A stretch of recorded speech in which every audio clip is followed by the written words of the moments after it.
ṣàlàyé lẹ́mi o. Bẹ́ẹ̀lẹ̀ ṣàyídé lẹ́mi o. Ọlọ́kọ̀ yẹn àwọn àyè mú mi. Ilé bẹ́ẹ̀lẹ̀ ṣàyídé lẹ́mi o. lórí ètò yín ètò wa Ṣẹ́gbúrolé àti kánlu agbami ètò lẹ́nìí adúpẹ́ lọ́wọ́ gbogbo àwọn olólùfẹ́ wa tó sì pé wọ́n ń pè wá bẹ́ẹ̀ ni wọ́n ń pè Sarah pé kí ló dé tá a wà níjẹ́ ẹjọ́ wọ́n ní nígbà mi wà yìí máa wà kò ní sọ̀rọ̀ gbà mí wọ̀ ọ̀rọ̀ wà kò ní sáyè ṣùgbọ́n níjẹ́ ẹjọ́ bọ́rọ̀ sì ń gbé wa nú tó ibi tá a wà náà ni ẹ dákun ẹ má bínú gbogbo ẹ̀yin èèyàn wa láti ọjọ́ kẹjọ tí wọ́n ti bí ẹ bá mi sọ ọjọ́ kẹjọ tí wọ́n ti bí ẹ orúkọ wo ni wọ́n sọ ẹ. bẹ́ẹ̀ ni gẹ́gẹ́ bẹ́ẹ̀ ṣe máa kókó tèmi kò lè yí padà ẹ̀wò kọ́ lọ́run fún ṣàánú in fact mo kàn ń sáré bọ̀ ni bá a ṣàdúpẹ́ lọ́wọ́ Ọlọ́run pé ọ̀rọ̀ bá tó ṣọ́ mi lọ tó ti ṣọ́ mi bọ̀ láyọ̀ àti àlàáfíà orúkọ tèmi ò yí padà kò lè yí padà títí láéláé èmi náà ni ọmọ yìí kí ló ṣe iye ṣe wà lá MC Money kí ló ṣe kí ló ṣe MC Money gbogbo ọmọ pé gbò rẹ ò ní wáípà kò tí ì mẹ́ni tó ń wò ibi tí mo lọ oyè Ọlọ́run oyè wo èmi náà ni ọmọ yìí arẹwà yìí òdòdó ẹ̀mọ́ Lásìsì Sarah Ìdòwú tẹ̀ mọ́ sí àlóyìn lóun lórúkọ tèmi ẹkúlé sà ẹkúlé mà ẹkúlé ni gbogbo bí ẹ ti ń gbọ́ ẹ̀mí ọmọ kò tó ṣe Lásìsì Sarah má jẹ́ n parọ́ fún ẹ ó ní tí MC Money torí tó fi sọ wá bó ṣe ń sọ ló ń ṣe bẹ́ẹ̀. ó sún mi mọ́kọ́ ká má fọ̀rọ̀ gùn lórí ètò yín ètò wa Ṣẹ́gbúrolé láti ọjọ́ kẹjọ tí wọ́n ti bí mi náà orúkọ tèmi náà ò tí yí padà Rasheed lèmi jẹ́ iná ọlájí lórúkọ bàbá mi Ìlàrọ̀gún ni wọ́n ti bí mi ọmọ Ògbóyè lẹ́nìí àwa mẹ́ta ló yẹ ká wà lórí ètò ó yẹ kí Wòwúrọ̀ Ọlá Òjó Lẹ̀pa Sandy ló yẹ ká pè tòótọ́ bá mọ̀ ọmọ pé Lẹ̀pa Sandy ni Adúmáradé Lẹ̀pa Sandy bọ̀bá rí ọmọ pé òyìnbó ọ̀rọ̀ bọ̀ ni bọ̀bá rí ọmọ pé òyìnbó ọ̀rọ̀ bọ̀ ni bẹ́ẹ̀ sì mọ̀ pé ní abala ní ètò wa gbogbo ẹ̀yin tẹ́ ń pè wá níjẹ̀ ìjọ pé kí ló dé tá a wà sórí ètò kí ló dé lọ́tún lọ́sì ẹ̀yin náà mọ̀ pé a gbọ́dọ̀ dúró sójú kan gbogbo wa à ní dúró sójú kan bí omi adágún lẹ́nìí ẹ̀ gbádùn wa bí òyìnbó ṣe ń gbádùn tíì àbí lábala lè dé wa abala yálégbé ọ̀tọ̀ abala Ṣẹ́gbúrolé ọ̀tọ̀ ṣùgbọ́n kó tó dìgbà yẹn bá mi lọ sí ọ̀dọ̀ Folówóṣẹlé kó kọ́kọ́ máa lọ síbẹ̀ yẹn ná àbí Folówóṣẹlé ẹ bá mi dókè lọ́hùn.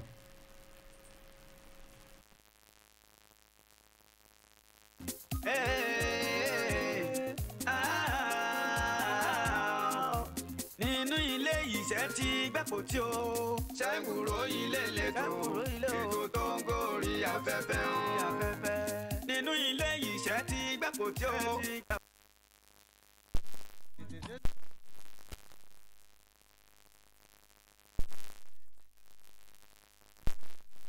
àjọgbé tòjó ètò tó ń gorí afẹ́fẹ́ o. bó ṣe inú mọ́tò ló wà. Ṣẹ́gbúrolé lẹ́tọ̀ ètò tó ń gorí afẹ́fẹ́ o. àwọn yàrá ní gbé ní ìwúra náà ń gbé ní. nǹkan rè é yó. orí ẹni ìlà àwúrẹ́ ọ̀nì ẹlẹ́dá ọ̀nì àjálà láyọ̀mọ́ o. àkúrẹ́ àyàn pé lọ Elédùmarè. adélé ayé lójú ikán alódì lódì mú. ẹ jẹ́ ká rọra ẹ̀sọ́ pẹ̀lẹ́ láyé ọ̀hún gbà ó. ọní márè má sọ kó mi lù kó mi ti bọ́ nírè mi lọ. àwọn ìfẹ́ sábà èrè ìgò kẹ́sì kí n bókè lógo ẹ lọ. ọ̀dọ̀fẹ́ aníjẹ lóye ní méjìdí ogún. báwo bá ńlá ní làkàkọ́ odò àgbo. kéde rápẹ́tẹ́ pèrò pọ̀támọ́ lọ́ba lójú ọ̀jíjú lókè ní kété ní tòtò. orí ẹni là wúrẹ́ ọ̀nì ẹlẹ́dá ọ̀nì ìyọ̀dá láyọ̀mọ́ o. akúnlẹ̀ àyànpín lọ Elédùmarè.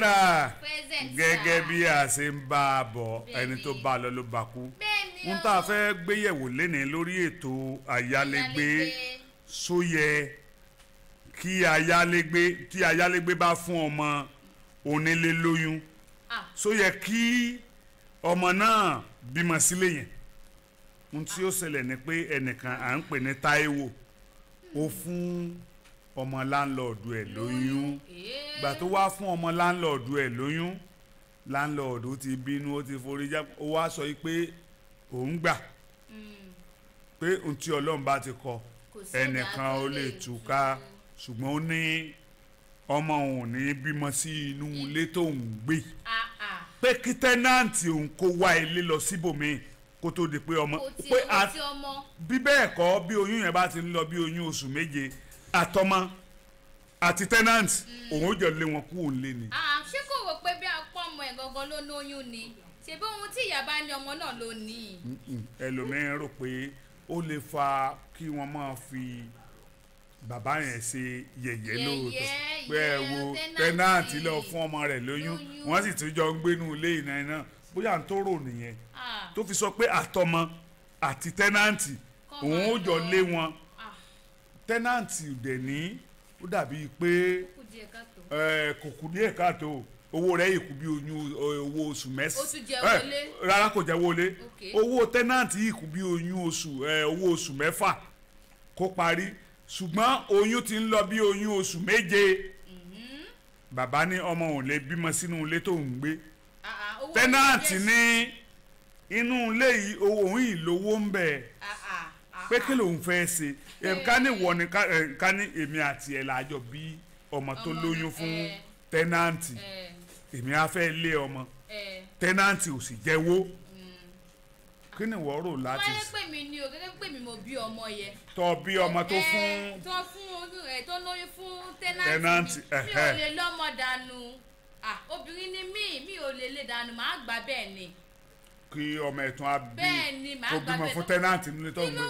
àwọn àdúgbò máa fi yàn ṣe yẹ̀yẹ́. àwọn ní yẹ̀yẹ́ tá a bá lè síta ògolo aburúkú jẹ́ tó bá níbi tó máa gbé ńkọ́ tí kò ló máa gbé abẹ́ bíríìjì. á dẹ̀ gbé lọ lé àwọn òbí ẹ̀ ọkọ ó gbé lọ lẹ̀. wàá dà ìdí ojú tì nígbà tí mo kọ́lé ohun tí mo ní ọmọ mi lónìí ilé tí mo kọ́ ilẹ̀ tí mo ní mọ́tò tí mo rà ọmọ mi lónìí kí wàá lọ mo fi ń ṣiṣẹ́ fún torí ọmọ náà ni. ẹ jẹ́ ká wá rò nǹkankan ṣe rí ilé ayé àwa la rò bẹ́ẹ̀ o bẹ́ẹ̀ni àwọn kan wà tó ṣe pé ó tì yàn lójú jolè lọ àbí òye bó bá jẹ́ èmi ni bàbá ọmọ lóòótọ́ kí lẹ máa ṣe bàbá. àkọ́kọ́ ná àrífín ńlá ni kí tẹ́nàntì fọmọ mi lóyún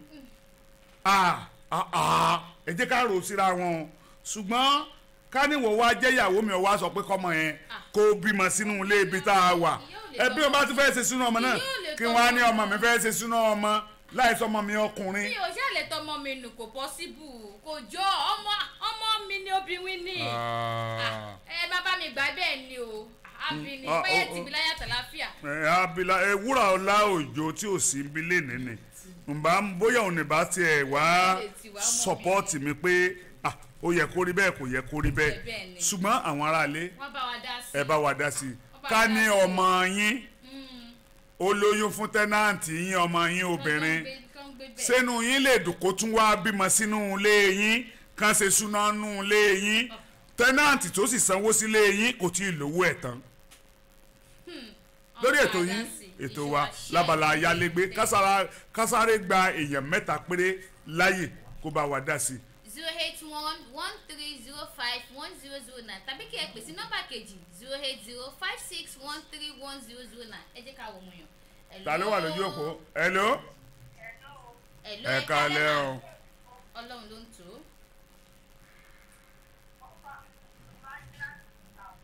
láti ṣàwò ó yẹ bá wa dá sétò máa tó bá yẹ pé èyí ni kí lè máa ṣe.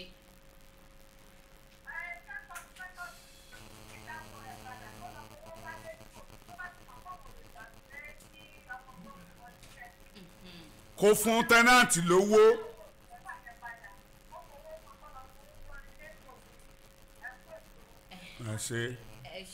ẹ dúró bí wọ́n ṣe sọ wọ́n ní kó dáwó iye owó tó jẹ ni ṣé bo ní òtí àrílé tí wọ́n gba owó oṣù mẹ́fà Sarah ẹja máa tu bàbá ń tu ká máa. àwọn tajẹ́ òbí a lè hàdówó fún un kó lọ gba lé mi. ẹ̀rọ pálapàla ò ní tí a kọ́wọ́ fún ọmọ tí mò ń rán sùkúù tẹ́nìkan fún lóyún. ó dà dáadáa ló tó wà lójú òpó jà ẹ. hello.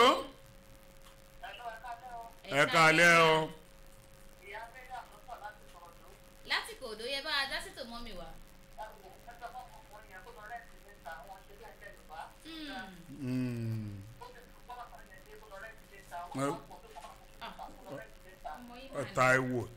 Táíwò tí ń gbọ́n tí mò ń sọ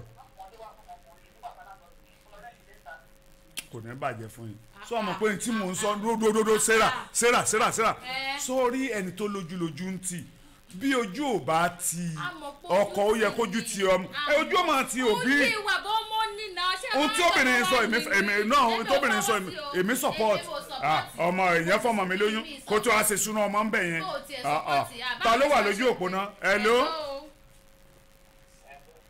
ẹ ká lẹ́jà ẹ. ó yá mo tẹ̀ jẹ́rìí ọkùnrin ló pé ó yẹ bá a dá sétò.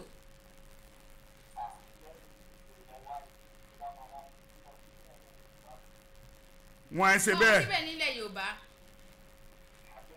ṣùgbọ́n ọmọ yín ni nà á ṣe máa tọmọ yín nù ni.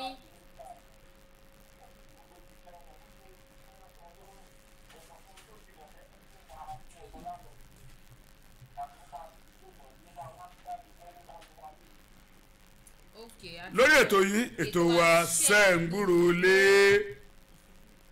bá ń gbé sókè lọ́hùn.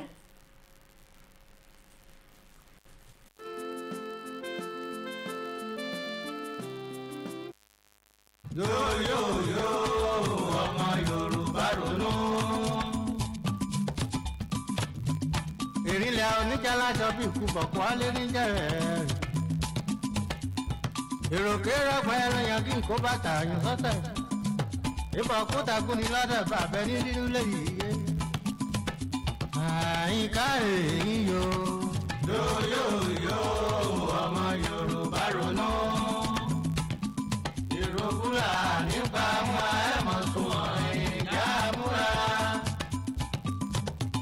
báwọn làjú rí àtìlẹ̀ ń dàlú bọ̀kú ọ̀rọ̀. darandaran kéde darandaran pa lábí oko. ẹ mọ̀já yòókù yóò dòyà kó rọ́kọ́ bí. ìmọ̀já múra dèrò ọ̀rá rẹ̀ apá o. àsìkò tó gbé àdèrò pakú rèrè sí yẹ gbọ́mọ lẹ́yìn ẹ. Folówó Ṣẹlẹ̀ ń sọ pé bàbá ní ká gbọ́n tí Sunday Folówó Ṣẹlẹ̀ ń sọ òun náà ń sọ nípa tó yẹ kí ọmọ Yorùbá lè ṣe ohun tí ò yẹ ká lè ṣe bàbá ní ká máa àṣà àti ṣe wá kò yẹ kí ẹnìkan kó wá gbalé kó fọmọ èèyàn lóyún kó tó wá bímọ sílé èèyàn èrò pálapàla wo nu ó jẹ́ ara àwọn bàbá tú àwọn tí Sunday Folówó Ṣẹlẹ̀ ń sọ ara ẹ̀ ni o ṣùgbọ́n nísìnyí àárí ọjọ́ mọ́sọ̀lókùn ẹ jẹ́ ká sáré lọ sí bá a ṣe mọ̀ pé lábala abala ṣe ń gbúrò lé orí ètò wo ni wọ́n pe orí nọ́mbà wo ni wọ́n tún pè wá sí náà. nọ́mbà tí ẹ lè fi pè wá òun ni 081-1305-1009 tàbí kí ẹ pè sí nọ́mbà kejì 080-5613-1009. hello. ta ló wà lọ orí òpó hello.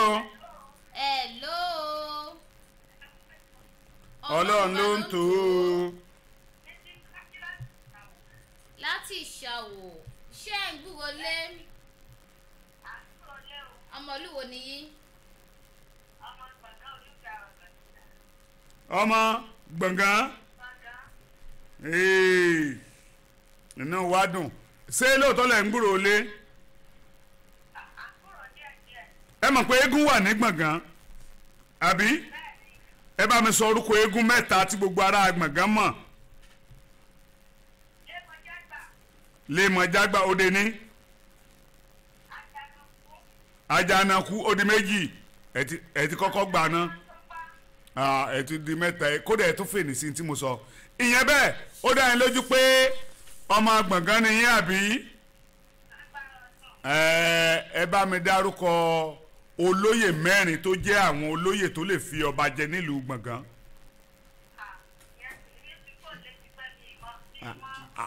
ẹ ti kúrò létí pé ẹ̀dẹ̀ mọ orúkọ eégún.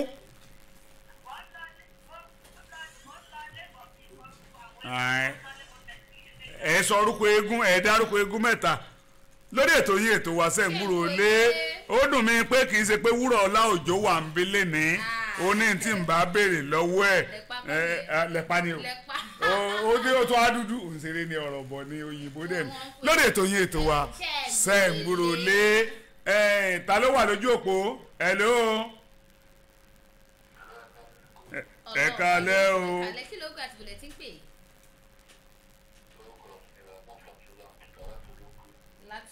ọmọlúwo ni Ìwó Olódò Ọba wọ́n máa pòwe kan wọ́n ní eégún tó bá burú àwọn àwo ló máa ń pòwe yẹn eégún tó rorò kí n tó sọ ni ará àwo máa ń ṣe kínni eégún tó bá rorò lára àwo ń tọ́ dájúdájú àwọn ará MC Money yẹ ó kàn ń gbógo sójú ó ń gbé sísàlẹ̀ ni eégún tó bá rorò lára àwo ń tọ́ hello ṣe ń gbọ́ mi ará àwo ó ti kọ́ ti hello kí lẹ pé láti Jẹ̀bú Igbó ọmọ ìlú wo ní sọmọ Jẹ̀bú Igbó náà ní. ẹ bá mi dárúkọ ilé ìwé kan tó tí gbogbo ọmọ Ìjẹ̀bú Igbó mọ̀ tó jẹ́ girama.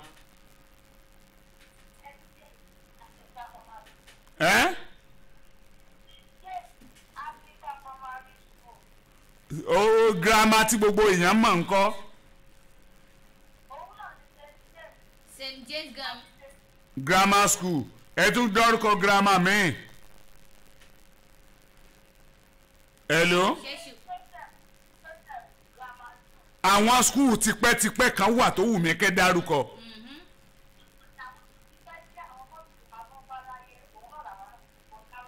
ó ẹ sáré dárúkọ ọ̀kan sí i bẹ́ẹ̀ bá tí ì mọ̀ máa wá dárúkọ ọ̀kan tó ṣe pé gbogbo ọmọ Ìjẹ̀bú Igbó ló mọ̀. ẹ ṣe ẹ gbìyànjú ṣùgbọ́n bí ọmọ Ìjẹ̀bú Igbó bá fẹ́ dárúkọ girama méjì kó tó dárúkọ ìkíní ẹ̀kejì á dárúkọ Orímọ Lucy ṣé mo parọ́. ẹ pàtàkì fún báà mi o. lórí ètò yín ètò wa Sẹ́ǹgbúrò lé ìlú bí tẹ́ ẹ bá pọ̀ tẹ́ ẹ bá dárúkọ a máa sọ bí ìlú yẹn ṣe ń lọ bá a bá kàn fọwọ́ lẹ́rán tá a bá sọ̀rọ̀ kì í ṣe pa kàn fọwọ́ lẹ́rán bá a mọ̀ tó ń lọ. bákan náà ni gbogbo àwọn èèyàn ń pè mí láti ìlú Gbẹ̀rígbẹ̀ wọn láwọn ò ráàyè wọlé sílùú Gbẹ̀rígbẹ̀ mọ́ wọlé lágbára Ọlọ́run wọn ó ṣe ọ̀nà yín o ní máa gba kọ̀rọ̀kọ̀rọ̀ délé mọ́ ní gbanú òkùnkùn ìyanu ayọ̀ á ṣẹlẹ̀ gbogbo ará Gbẹ̀rígbẹ̀ Òkòtọ́ Òkè Àgbò Ìgbálú pọ̀ bẹ́ẹ̀ lọ. ta ló tún wà lójú òpó. àtúntìlẹ̀ lè darapọ̀ mọ́ wa ní Tùngbá FM live àwọn à ń bẹ̀ ẹ máa rí bá èmi àti bá mi ẹ máa rí wọn à ń bẹ̀ ẹ darapọ̀ mọ́ wa ẹ comment ẹ share. àbí ta ló wà ń bẹ̀ hello. ẹ kálẹ́ o ẹ kálẹ́ o agbóyin o. láti ṣe ti ń pè.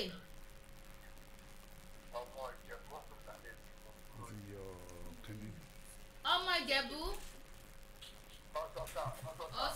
òkè Ìjẹ̀bú Ọ̀sọ̀ọ̀sà. ìjọ ò lè lọ lẹ́gbẹ̀yìn.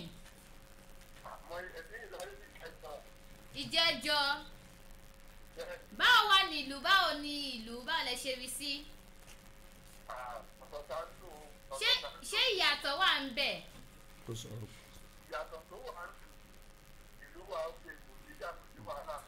hello níjẹ̀bú Ọ̀sọ̀ọ̀sà ẹ dákun ẹ bá mi dárúkọ àwọn èèyàn méjì tó ṣe pé bí wọ́n bá dárúkọ wọn káàkiri káàárọ̀ òjíire wọn ò mọ̀ ọ́n.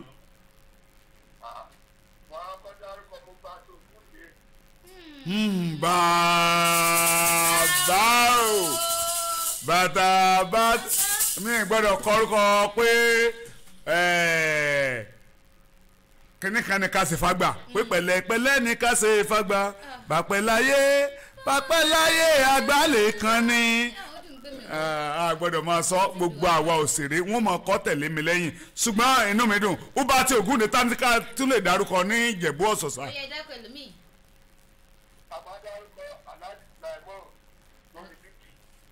ẹ ṣe tí wọn bá ní kí n béèrè àwọn béèrè kan àríbá kan bá ẹ jọ ṣé n pa yín lẹ́rìn kan tá a bá nínú gbogbo òṣèré ta lẹ fẹ́ràn jù nílé ayé.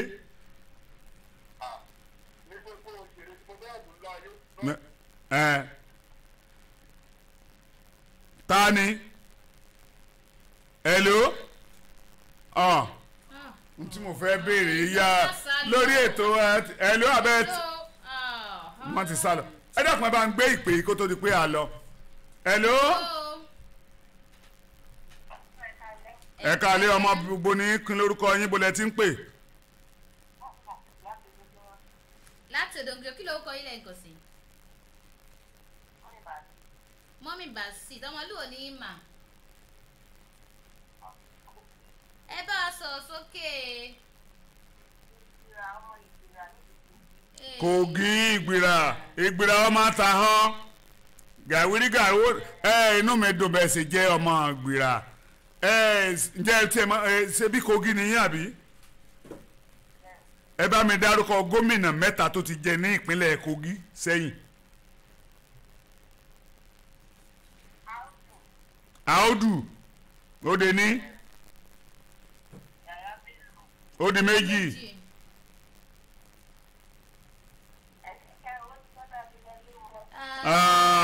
díẹ̀ ló kù kọ́ ẹ gbà á o ǹjẹ́ ẹ tiẹ̀ lóríkì ǹjẹ́ lè kí oríkì Kogi. Ǹjẹ́ lè kí oríkì Kogi ó yẹ kí oríkì Kogi gbogbo ẹdúró gbogbo àwọn tí ò gboríkì Kogi ni wọ́n á gbọ́ lẹ́nu ẹ kí oríkì Kogi fún gbogbo ọmọ Nàìjíríà àwọn fẹ́ mọ oríkì Kogi lẹ́nu. wọ́n họ kún ẹ̀ ó dẹ̀ á dùn mí o. Kún ìwọ̀n àdárúkọ oríkì Kogi bí mo ṣe ń bá bọ̀ ní agbára Ọlọ́run tó bá di ní ọjọ́ mẹ́jọ Wúrọ̀ọlá Òjó adarapọ̀ mọ́ èmi àti Sarah láàjọ máa fà á ní kọ́lọ́n sọ wájú ọjọ́ mẹ́jọ lọ ní agbára ẹja sáré gba ìpẹ́ iye ọ̀kan ká tó di pé ó yá bá mi kà á. èyí ni láti sọ fún gbogbo ọmọ Ìwó parapọ̀ pàápàá jùlọ gbogbo àwa president ẹgbẹ́ kọ̀ọ̀kan pé ká má gbàgbé on the 30th of this month ní ìpàdé àkọ́kọ́ nínú oṣù yìí ẹ pè MC Money sí nọ́mbà yìí 081 35 12 76 81 lẹ́ẹ̀kan sí 081 35 12 76 81 wọ́n ní ká má gbàgbé gbogbo ẹ̀yin Ìwó parapọ̀ lápapọ̀ kẹ má gbàgbọ́ ní 30th of this month ní ìpàdé àkọ́kọ́ nínú oṣù yìí. Bá a ṣe ń sọ ìgan ayédùn Àrẹ̀mú gan ọgbọ́n ti máa mọ̀ pé nígbà yìí pé kínní ó mọ̀ tí ń kó ní kínní kan mọ̀ tí ń láró nù àbí ó ti mọ̀ pé lágbára Ọlọ́run pé ètò yìí ètò wa ni. A lè pa ọ̀tọ̀ bàbá ní ká bá mi dágbére fétò ò ní dágbére fáyé. àmì bẹ́ẹ̀ ni ẹ ṣe tẹ́ ń tẹ́tí sí wa nílé iṣẹ́ rédíò Tùngbà 101.9 FM pápá jùlọ lórí ètò yìí ṣe ń gbúrò lé ẹ wo ẹ lè pè mí Lásìsì Sarah sí nọ́mbà yìí fún ìpolówó ọjà tàbí ẹ fẹ́ dá sí ètò yìí ẹ má gbàgbé pé ìpolówó ọjà yìí gbogbo làágùn mọ́ òwò ẹgbẹ́ ìpolówó ọjà yìí wọ́n ní kábí títí wa báyìí kábí gbé títí iná ọ̀gbẹ́ ẹ pè mí sí nọ́mbà yìí 081 69 53 5146 lẹ́ẹ̀kan sí 081 69 53 5146 Lásìsì Sarah lórúkọ tèmi. lágbára Ọlọ́run a tún máa pàdé ní ọjọ́ mẹ́jọ láti ọjọ́ kẹjọ tí wọ́n ti bí mi Rashidi lèmi jẹ́ Iná Ọlájí lórúkọ bàbá mi Ìlà Ọ̀ràngún ni wọ́n ti bí mi ọmọ ògbóyè ewúrẹ́ la jẹlẹ́sẹ̀ gbàgede àgùntàn ọ̀ràngún ajẹlẹ́sẹ̀ yàrá tó bá tún di ní ọjọ́ mẹ́jọ gbé ẹ bá fẹ́ ṣe ìpolówó ẹ fẹ́ gbé ètò yín lárugẹ ẹ fẹ́ kí ètò yìí àgbádùn yín kó má jẹ́ òun nìkan kẹ́ máa wá polówó ẹ má flash